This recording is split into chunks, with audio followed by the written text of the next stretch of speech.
Tsunami, the ocean's deadliest force. Giant waves with immense power.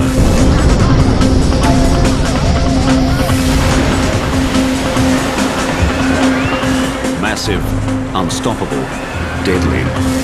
A level of destruction that was, over hundreds of miles of the coastline. We'll travel the globe investigating some of the world's most devastating tsunamis. Each bigger than the last, each packing more punch, each taking us one step closer to an ultimate tsunami. A wave that will not just rewrite the record books, it will erase them.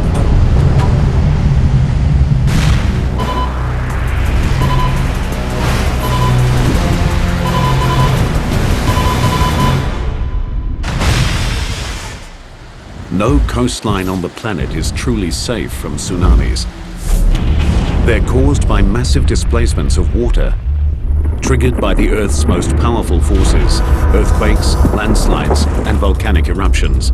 As long as we have earthquakes on Earth and landslides, the various phenomena that create tsunamis, we're going to have tsunami waves. It's just a matter of time when the next one strikes. Tsunamis are dramatically different from the typical waves that constantly sweep across the planet. They can travel faster than 800 kilometers per hour. They can stretch for thousands of square kilometers across the ocean's surface. It's a good 15, 20 feet tall. Easy. They strike with huge mass and terrifying velocity. The most common method of gauging their height is run-up, the wave's highest point of impact on land. Each tsunami profiled here has a higher run-up than the last. Over 100 major tsunamis have struck in the past 100 years, killing hundreds of thousands and destroying billions of dollars of property. But they are not the biggest tsunamis to strike the planet. Scientists have found startling evidence that even larger waves have occurred in the past, mega tsunamis. These things have been described as culture-ending events. Experts believe that a mega tsunami lies in our future. To understand its power, scale, and potential, we'll first investigate 5 of the most destructive tsunamis of the past 60 years. Each has its own character, each has its own story, each brings us closer to an ultimate disaster.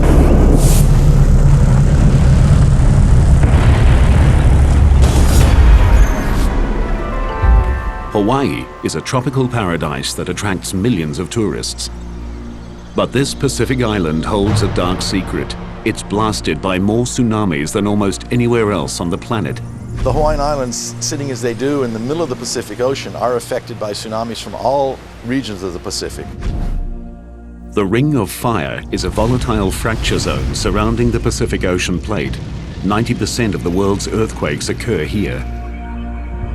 Earthquakes are the most common cause of tsunamis, which is why Hawaii gets hit often and from all directions. Destructive tsunamis struck here in 1837, 1868, 1877, 1923, 1946, 52, 57, 60, and 64. This makes it the unofficial tsunami capital of the Pacific. 2:28 a.m., April 1st, 1946. A magnitude 8.1 earthquake rips through the Aleutian Islands off the coast of Alaska. A huge stretch of the ocean floor is uplifted, displacing the entire column of water above it. A massive pulse of energy propels a wall of water, a tsunami, towards Hawaii at nearly 800 kilometers per hour.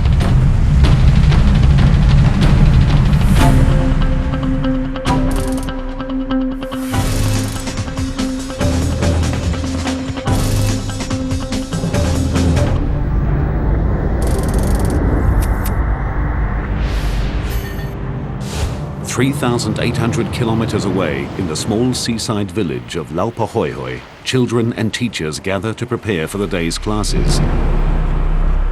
Marsu McShane is one of the teachers. We were in our cottages, and the Akionas who lived in that house that's no longer there knocked on our door and said, "Come see the tidal wave." At first glance, it's deceptively innocent. We looked over and the ocean sucked out, and then it came in a little bit more, like emptying a bathtub, and sucked out again. And we said, "This is a tidal wave? I don't think much of that." What Masu doesn't know is that tsunamis are not single waves. They move forward in what's known as a tsunami train, a group of waves of many different sizes. First waves are seldom the largest, so what appears to be insignificant is actually the precursor to something much, much bigger. And then it did it again. And this time, it went in further and sucked out more. And we thought, a twin tidal wave, how interesting and odd. As the water recedes, an extraordinary 152 meters, Masu and her roommates pose for a photograph. Masu stands captivated while a third wave approaches. Famous last words, I said, "I hope this will be a big one."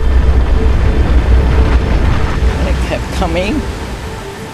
And that was the first time we ever thought to be afraid. As the tsunami approaches shore, it behaves like a giant train wreck.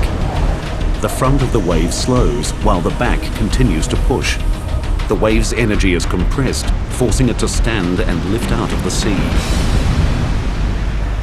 This got bigger, and so we dropped the camera, ran inside.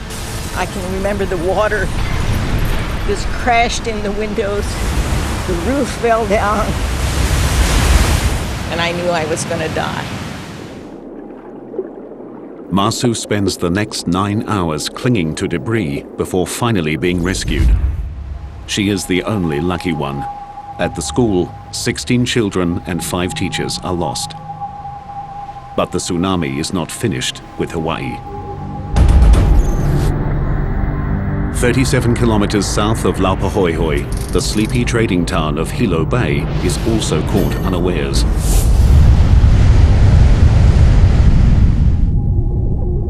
Here, the tsunami destroys nearly 500 homes and businesses, kills 96, and injures hundreds. Descriptions of the 1946 tsunami were that it came across the breakwater with the greatest of ease, just overcame it, and then washed across town. Other people describe seeing boulders blasted out as the water surged across. Walter Dudley is an oceanographer from the University of Hawaii in Hilo Bay. For more than 20 years, he's studied tsunamis. One of his most significant findings is that their destructive power is caused not just by the wave itself, but also by what's underneath them. Well, one of the things that makes them such an interesting phenomenon to study is that they are all different. And as they travel across the oceans, they're affected by the ocean floor along their tracks. So the waves are constantly being bent or refracted. And then as they come ashore, they are further altered. No two pieces of coastline are the same. Each has its own unique undersea topography that affects the waves differently. In Hilo, it is the natural rounded shape of the bay. You can think of a bathtub, and as little children get in a bathtub, they can slosh the water back and forth, and they quickly find out that there's a speed at which the water will really move. The first 2 waves to hit the bathtub-shaped Hilo Bay caused the water to slosh back and forth. When a third wave arrived, it combined with the sloshing water to produce a larger and more destructive wave.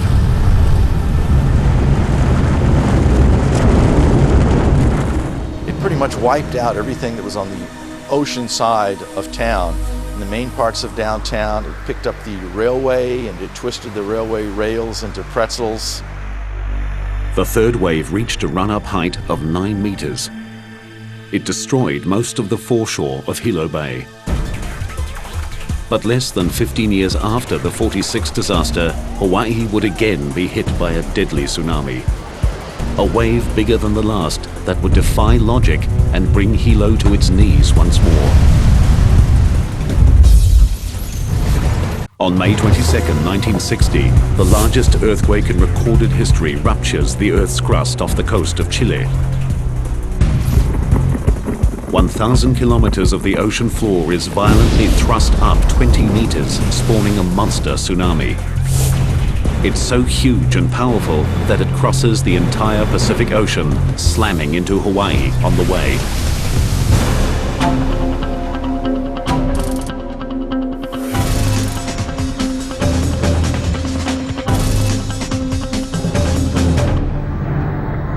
This time, technology installed since the 1946 quake warns residents of Hilo Bay 5 hours in advance. But the warning falls on deaf ears. In the preceding 12 years, about 3 out of 4 alarms had turned out to be small tsunamis. So instead of inspiring fear, let's get away from this potential disaster, I think it inspired curiosity, because it is a fascinating phenomenon. Let's go down and watch. Although the civil defense were saying people evacuate, there were a lot of us, me included, that out of curiosity went down to look, to see what was going to happen. Local real estate agent Al Inouye and many others assume that because this wave is coming from the southeast and Hilo faces the north, the bay will be spared. They are wrong. Just after midnight, the first wave strikes. You could hear people yelling and screaming behind me that were being caught in the wave. That was an experience because, and it still stays in my mind, all the screaming and yelling, and I couldn't do anything about it. Dawn breaks on a nightmare. 61 people are dead and more than 700 buildings destroyed or severely damaged. The 1960 tsunami took locals and experts by surprise. After thorough study, scientists discovered a remarkable aspect of the tsunami.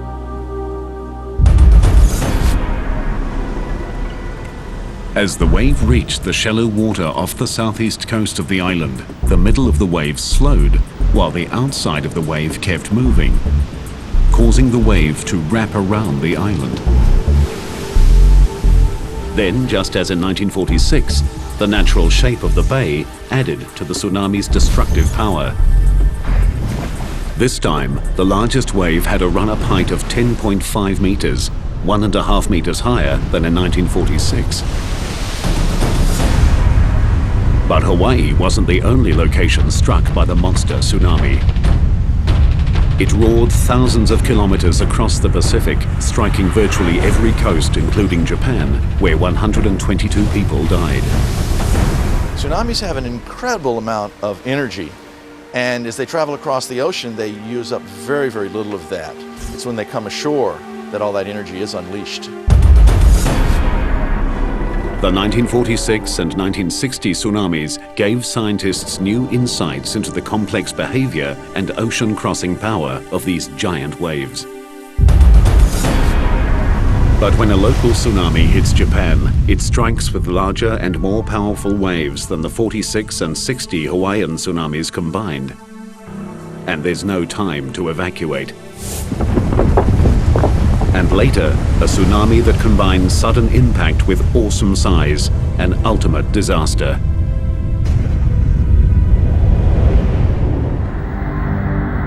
Second only to Hawaii, Japan is the most tsunami-prone location in the Pacific. The Japanese have been hit so many times by these giant waves that they created the word tsunami, meaning harbor wave, to describe these terrifying events. These waves can come from as far away as Chile or as close as 80 kilometers offshore. The locally generated tsunamis pose the greatest danger. They strike within minutes of being formed and with awesome power.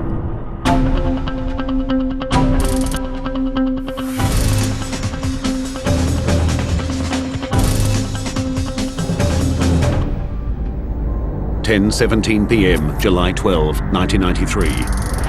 A magnitude 7.8 earthquake rips the ocean floor off the coast of Hokkaido. The epicenter is only 80 kilometers from the tiny island of Okushiri. and generates one of the biggest and most destructive tsunamis Japan has ever experienced. Fisherman Jiro Adachi from the village of Aonai knows about tsunamis. He survived one 10 years earlier that also hit Okushiri. When Jiro feels the earthquake, he knows a tsunami is probable.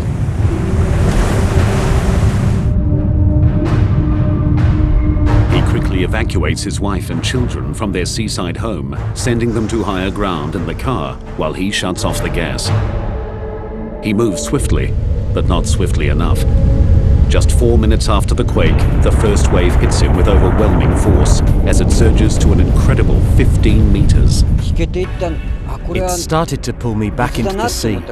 I held on to something and thought that I must run to the mountain. Somehow, Jiro manages to find firm ground. He flees to the safety of a nearby hill. In a few terrifying minutes, the tsunami destroys 80 houses and fishing shacks. But the danger is not over. Out of the darkness, a second wave strikes. Homes, boats, cars and trucks, spared by the first wave, are smashed to pieces. Fires erupt as gas pipes burst. Aonai is under siege. Jiro and other survivors rush to the waterfront to help the injured. We heard people shouting for help. They were calling, "Help me, help me." I heard a lot of voices, women's voices and children's voices. Suddenly, amidst the cries for help, Jiro hears something that chills his heart. Suddenly I heard a familiar voice between wave breaks, so I shouted, "Achan, is that you, Achan?" And then I heard, "Daddy." I heard that from the darkness. His young daughter is somewhere in the raging sea. As Jiro's family fled, the tsunami's first wave rolled their car and hurled them into the ocean. Jiro dives into the turbulent waters.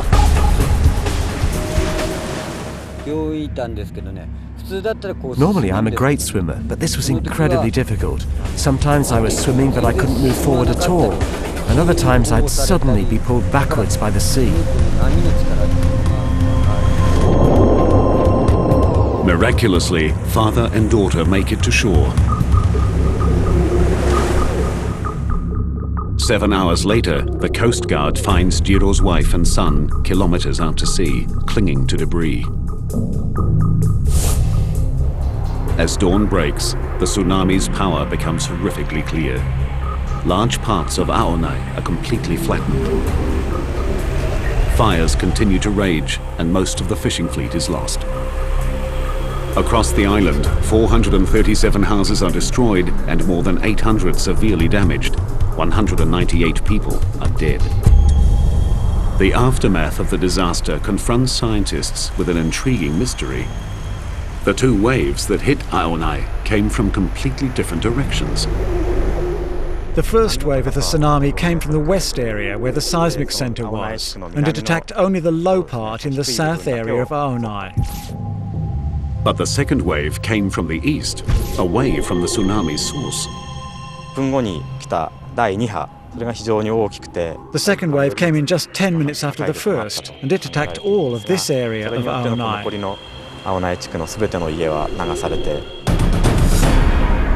The first wave that hit the west coast of Okushiri came directly from the source. But then, just like in Hawaii, the tsunami wrapped around the island, creating a second wave that struck Aonai from the opposite direction. But the wraparound effect does not explain why the tsunami hit Okushiri with such brutal force. The reason is the extreme proximity of the event which created the tsunami. After a tsunami is generated, it radiates out like ripples on a pond. As the ripples expand wider and wider, the energy spreads out over a larger area. The closer the source of the tsunami is to the impact zone, the more concentrated the energy. Okushiri was only 80 kilometers from the source, so it received the full brunt of the tsunami. Just north of Aonai, the waves reached a staggering 31 meters. Today, the legacy of the 1993 tsunami is set in concrete. Huge walls up to 11 meters high and extending 14 kilometers along the coast stand guard against the sea. Powerful steel gates protect river mouths, and the harbor is bolstered by concrete blocks to reduce wave impact. These ramparts against the waves are stronger than normal sea walls for good reason. The forces they must withstand are utterly different. Normal waves form through the transfer of energy from the wind to the ocean surface. Tsunamis are generated by phenomenal transfers of energy. Even the largest wind waves have a maximum wavelength from crest to crest of a few hundred meters. Tsunamis can have wavelengths of hundreds of kilometers. When they hit, they keep coming and coming. In a unique experiment, scientists in Japan are measuring the impact of those forces. At this lab in Kanagawa, engineers are using the largest man-made tsunami in the world to help design stronger coastal structures.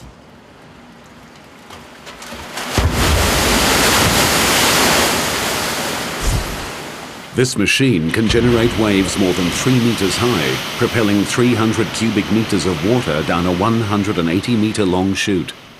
The best thing is to know the characteristics of the power of tsunami in each situation and build buildings according to those characteristics. Taro Arikawa leads a team that measures the power of tsunamis under controlled conditions. This tsunami is only 2/3 of a meter high, but it strikes with 1 ton per square meter of power. To demonstrate what that kind of power can do, Arikawa puts himself in the wave's line of fire. Without the rope and harness, he'd be swept away by this miniature tsunami. Bigger tsunamis are even more powerful. This 2.4-meter wave hits with the force of 10 tons per square meter. Even after the initial impact, it continues to surge forward with a sustained pressure of 4 tons per square meter. The tsunami in Okushiri was much higher and hundreds of times more powerful. Scientists here believe their studies will translate into stronger and better engineered structures, capable of withstanding tsunami strikes.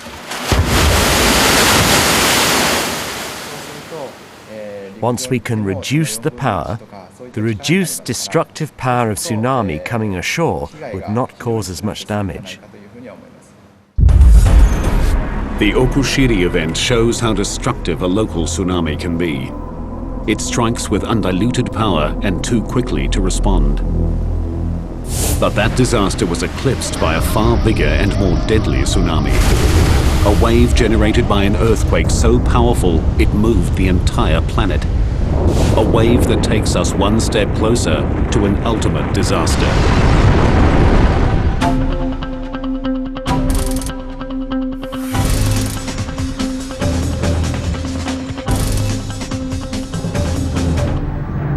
(7:58 a.m. December 26, 2004).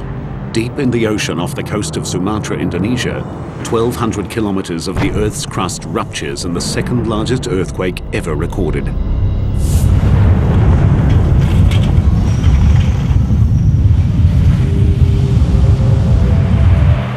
The 9.3 quake shatters buildings and destroys lives. But it is just a forerunner of an even more horrific disaster.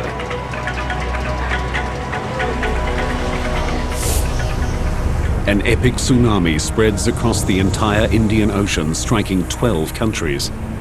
As with Okushiri, Japan, the local effects are the most immediate and the most devastating. 16 minutes after the quake and 250 kilometers from its epicenter, northern Sumatra is struck by 35-meter-high waves. The capital city of Banda Aceh is decimated.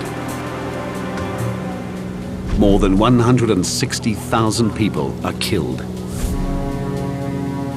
Coastal engineer Jose Borrero arrived in Banda Aceh 4 days behind the tsunami. I've seen hurricane damage, and I've seen some flood damage before, and I've seen a lot of tsunami after effects before also. But this definitely was worse. What was amazing about it was the scale. 70% of all buildings in Banda Aceh are flattened. More than 70 kilometers of coastline show evidence of wave heights above 30 meters. It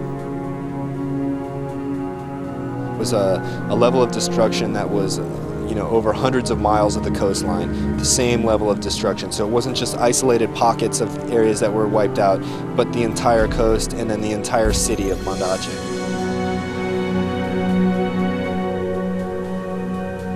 An hour and a half after Banda Aceh is leveled, the tsunami strikes Thailand. A wall of water swamps beachside villas, hotels and villages. That wave is a good 15, 20 feet tall. Easy.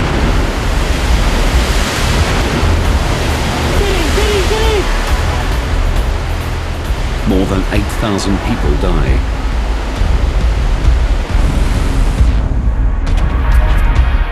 2,000 kilometers to the west, on the island nation of Sri Lanka, 100 billion tons of water surges inland, killing 35,000 people and leaving another 500,000 homeless.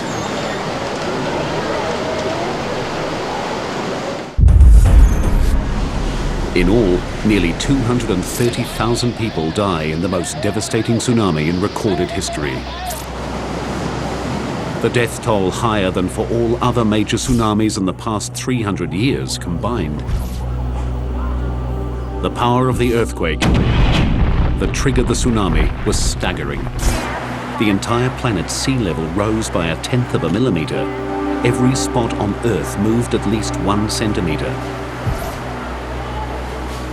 As scientists struggle to comprehend the enormity of the event, a bizarre anomaly comes to light. One that took an additional tragic toll.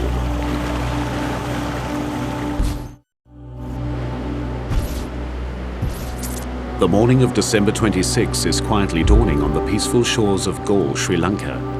British tourists Camilla and Dominic Welby are sleeping in their beachside bungalow with their 11-year-old son, Hector. Suddenly, Dominic is wakened by a strange noise.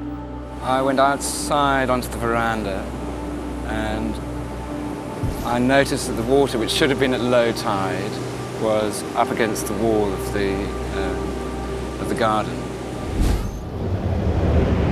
What Dominic is seeing, without realizing it, is the first sign of the tsunami. At the point of its creation, the bottom of the tsunami, called the negative wave, went east towards Thailand and Indonesia, while the top, called the positive wave, went west towards Sri Lanka. When the bottom of a wave arrives first, gravity sucks the water out, lowering the sea level. When the top of a wave arrives first, it comes like a flood. This is what the Welbys are experiencing. I didn't know what it was. And at that moment, the floor exploded. The tsunami rushes in, destroying the bungalow. The force of the water was phenomenal. To be exploded out of your bed, to feel a piece of furniture just be thrown up into the air and to be thrown off it and to have to jump, it's just very weird. And to then be sucked out and tossed around like being in a washing machine. The couple grab their son and scramble into the bathroom. With each wave, with the intensity of each wave, because it would fill up the shower cubicle completely, we would be swirling around underwater, trying to, regain our purchase on whatever we could find. As the waves continue to pound, the concrete walls of the bathroom begin to crumble. Hector is trapped under a large piece of concrete, struggling to keep his head above water. The idea of your child dying before you it's nothing worse. A third wave surges over Hector's head. He's seconds from death. But instead of drowning him, miraculously it lifts the concrete slab off his foot and releases him. The wave that's caused so much death in this one instance is life-saving. But mostly, the peculiar behavior of tsunami waves proves deadly. Surging forward and sucking back, billions of tons of swift-moving water carry a dangerous mass of deadly projectiles, broken timber, glass, metal, and vehicles. The third wave turned Galle into one of the hardest-hit areas in the nation. As the people of Sri Lanka struggle to recover, tsunami scientists like James Goff arrive in the devastated nation. One of the really difficult things when you go into these areas is you are going there because you have a mission to learn about the tsunami from a scientific point of view. It's very important to learn these things, and yet there is the human tragedy going on around you, and it's very difficult to isolate yourself from that human tragedy. Amidst the horror, Goff and his colleagues discover the oddity of the third wave. So there's Galle quietly sitting there, recovering from being hit by two waves, and then bang. How and why the Galle area was hit by this third wave intrigued experts. Where did it come from? The first clue in the mystery was uncovered by looking at a global map. Sri Lanka is directly in the line of fire of the tsunami. Sri Lanka was basically staring down the barrel of a loaded gun in a way. The second clue came only after careful analysis of the tsunami's unique behavior. So the tsunami wave goes all the way past Sri Lanka, heading off to the east coast of Africa. But on the way, whack, it hits into the Maldives, and a lot of the energy is reflected back from the Maldives, and the first place that hits is Galle. The tsunami was so powerful, its reflected energy carried a third wave 800 kilometers back across the Indian Ocean. In total, over 4,000 people died in the Galle region. The tragedy confirms scientists' theories about the phenomenal reflective power of tsunamis. The Indian Ocean tsunami continues to provide scientists with complex and compelling new data, most of which is still being processed. It's really difficult to say right now what the Boxing Day tsunami taught us compared to what we didn't know before, because it's taught us so much. It taught us that we actually don't know a lot and that we have a lot more to learn. What the Welbys learned is that life is fleeting and precious. In appreciation for their survival and in recognition of the thousands that did not, they spearheaded a fundraising effort back home in England. To date, they've raised $25,000 for the people of Galle. Many mysteries about the Indian Ocean tsunami remain unanswered. One of the biggest questions is how the highest waves could possibly have reached a staggering run-up height of 35 meters. Far beyond what had been thought physically possible by an earthquake-triggered tsunami. But as huge as that tsunami was, it is not the biggest wave to strike in recent history. Landslides can trigger a different kind of killer wave, producing a tsunami of monstrous size. And scientists believe an ultimate tsunami looms in our future, a wave of such epic proportions that nothing like it has been seen since prehistoric times.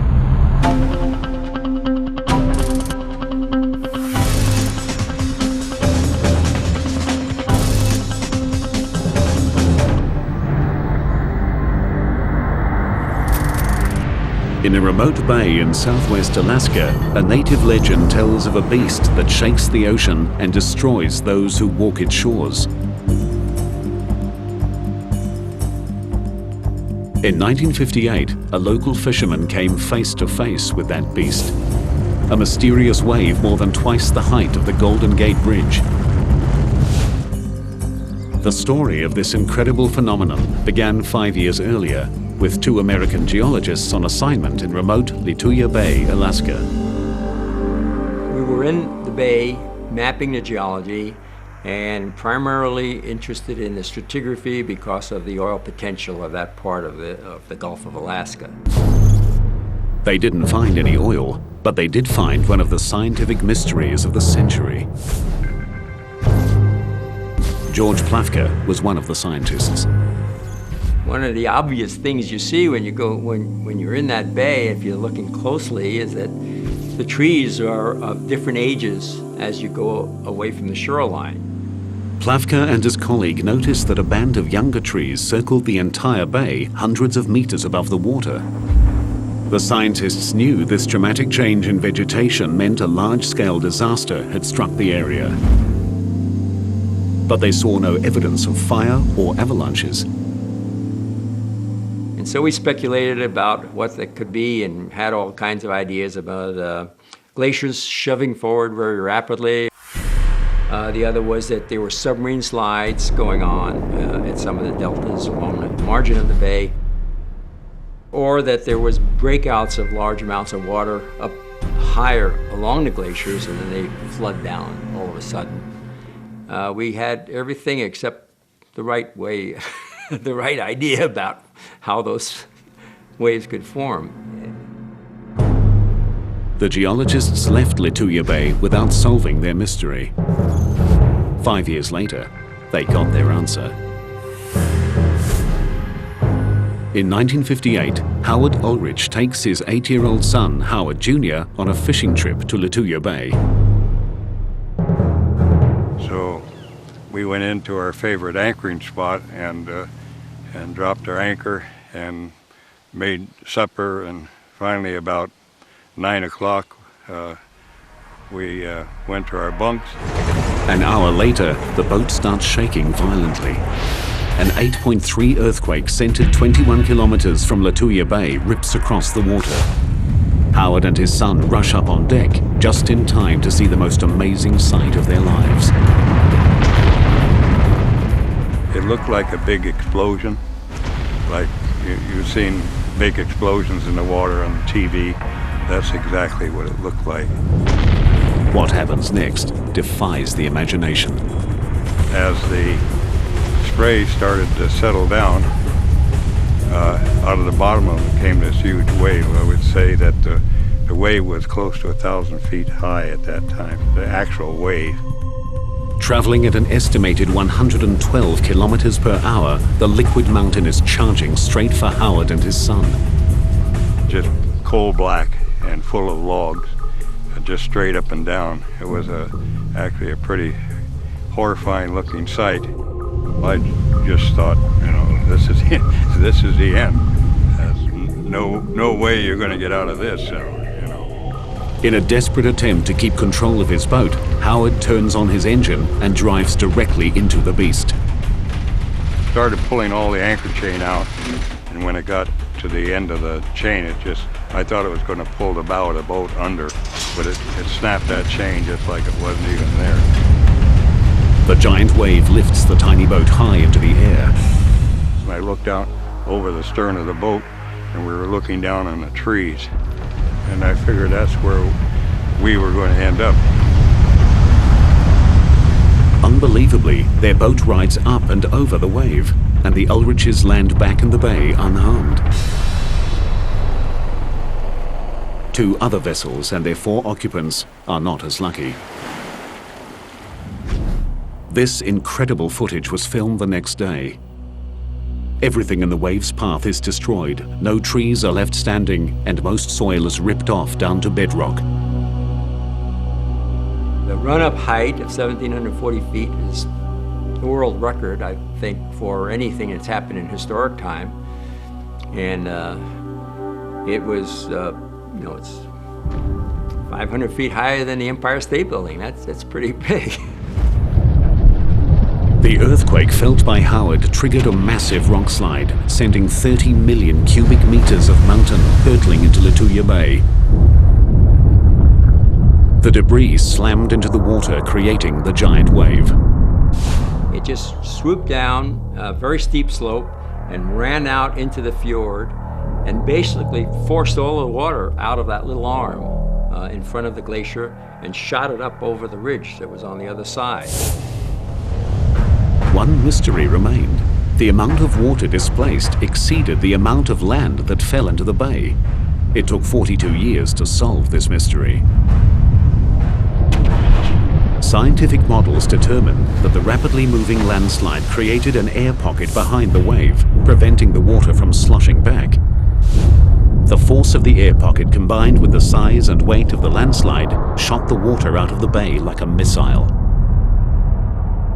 It would be the same as if you took a paddle and ran it down, pushed into the water full speed at a high velocity, just push all the water right out. The effects of the giant Lituya Bay wave remain clearly visible today. The event rewrote the history books and changed our understanding of tsunamis forever.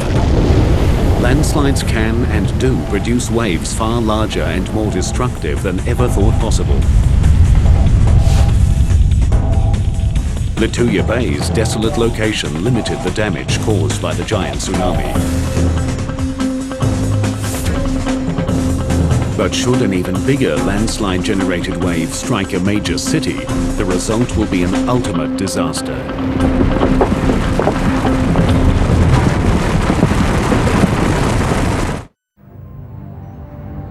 In 1958, a landslide-generated tsunami, taller than the Empire State Building, obliterated an Alaskan inlet. It was a devastating display of nature's power.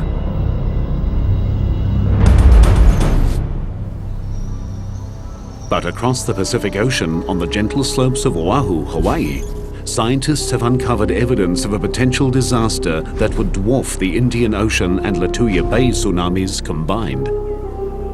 It's almost incomprehensible, the scale, the enormity of these things. It would be quite a view. Gerard Fryer is a geophysicist from the University of Hawaii. He uses advanced computer modeling and field data to forecast tsunamis.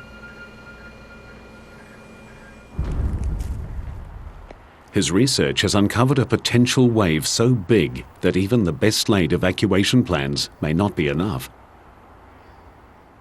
These things have been described as culture-ending events. The state would essentially be knocked back to the Stone Age.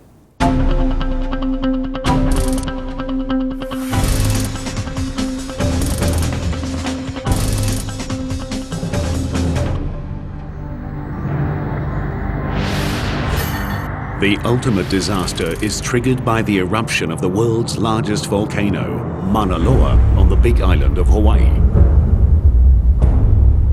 In the case of Mauna Loa, and that's the 800-pound gorilla here, that's the big volcano that we have to worry about.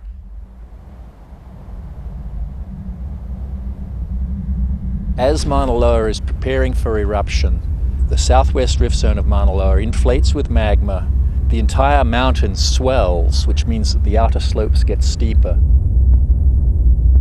There are probably a succession of small earthquakes, and then maybe a big earthquake that shakes loose this very steep western flank of the volcano.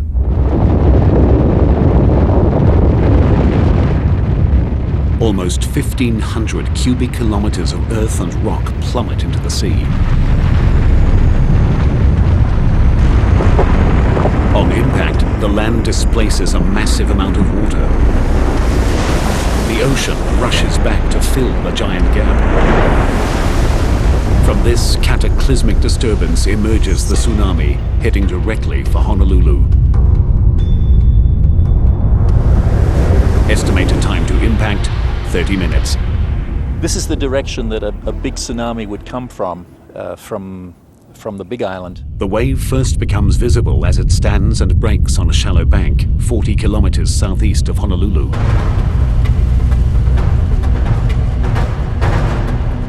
You'd see the sea rear up in front of you. It would be huge.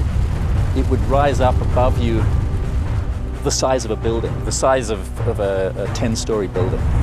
Surging inland at up to 70 kilometers per hour, the tsunami slams Honolulu.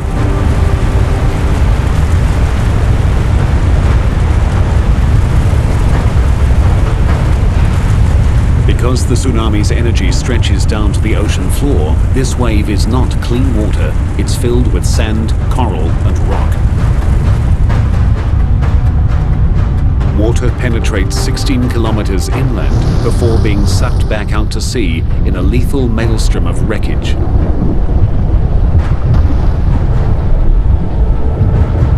It annihilates nearly everyone and everything in its path.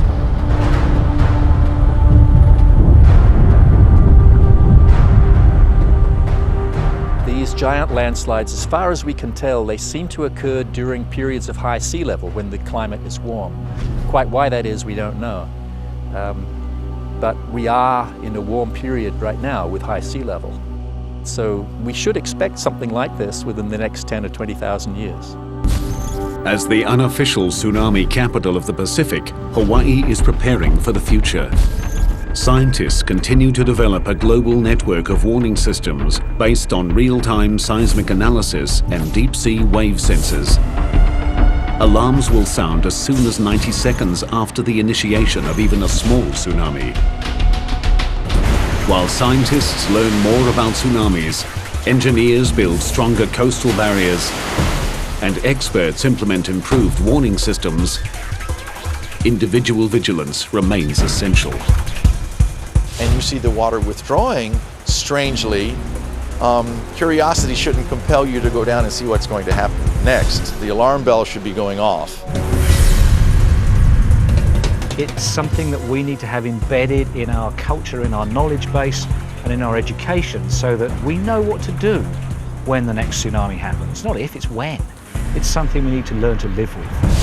As long as we continue to have the phenomena that create these giant waves, we will continue to have tsunamis. It's just a matter of time before the next one strikes.